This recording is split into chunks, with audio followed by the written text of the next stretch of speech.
আজকে বানাবো লাউ শাক, কুমড়ো আর চিংড়ি মাছ দিয়ে।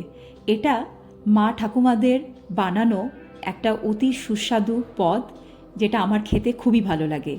এর জন্য প্রথমে লাগবে 250 গ্রাম মতো চিংড়ি। সেটা ভালো করে ধুয়ে নিয়ে আমি নুন হলুদ মাখিয়ে নিয়েছি।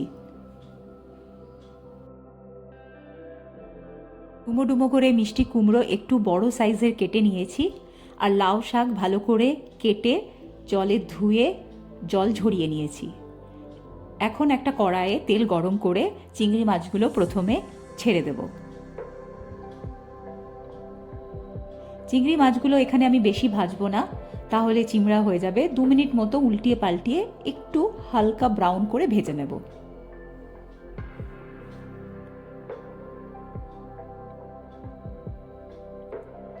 চিংড়ি মাছ যে কোনো তরকারিতে স্বাদ অনেক এনহ্যান্স করে দেয়।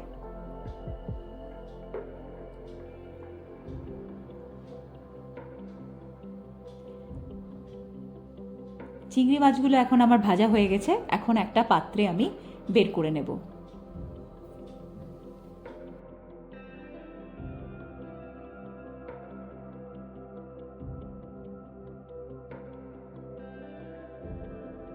আর তেল আমি অ্যাড করব না, অল্প তেলেই বানাবো।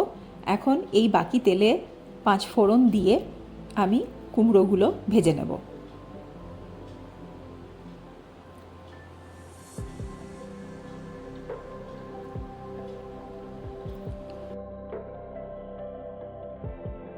এখানে কুমড়োগুলো বেশি ভাজবো না, 2 থেকে 3 মিনিট মতো হালকা লাল করে ভেজে নেব। দিয়ে আমি লাউ শাকটা অ্যাড করে দেব।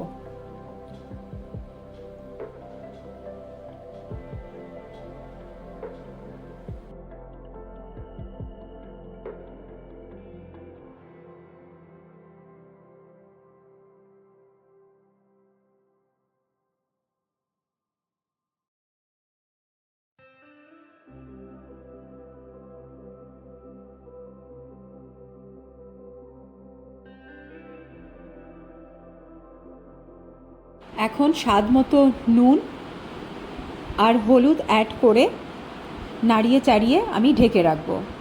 শাকের মধ্যে এমনিতেই অনেক জল থাকে, তার উপরে আমি এখন নুন দেওয়াতে আরও অনেক জল বেরিয়ে আসবে।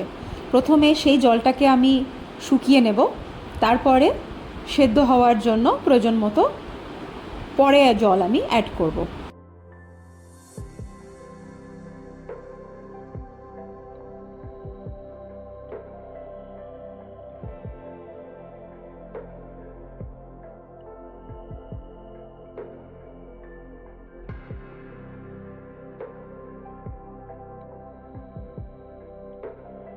এই সময় গ্যাসের ফ্লেমটা মিডিয়ামে রাখবো।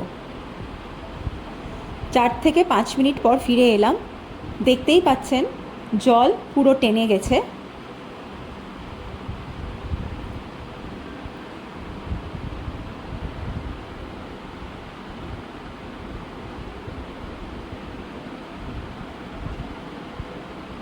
এখন এর মধ্যে আদা বাটা 1 চামচ আর লঙ্কা বাটা বড় 1 চামচ অ্যাড করে দিলাম।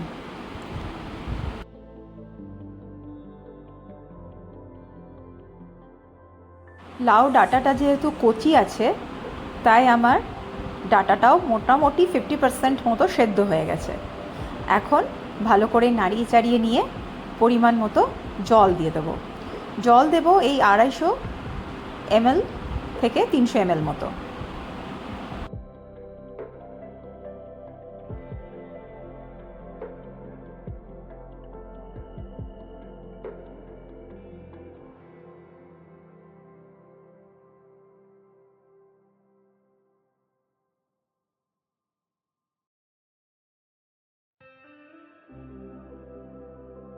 এই স্টেজে চিংড়ি মাছগুলো অ্যাড করে দিলাম, যেগুলো আগে ফ্রাই করে রেখেছিলাম। আবার ভালো করে নাড়াচাড়া করে এটাকে ঢেকে রাখবো 3 থেকে 4 মিনিট মতো।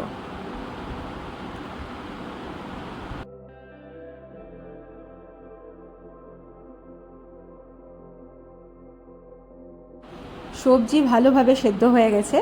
এই স্টেজে রোস্টেড ধনে গুঁড়ো, জিরে গুঁড়ো আর কাশ্মীরি লঙ্কা গুঁড়ো অ্যাড করে দিলাম।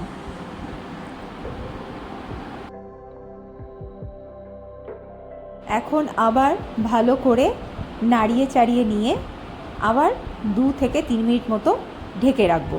তাহলে তৈরি হয়ে যাবে আমার লাউ শাক চিংড়ি মাছ দিয়ে, এবং খেতে এটা অপূর্ব লাগে।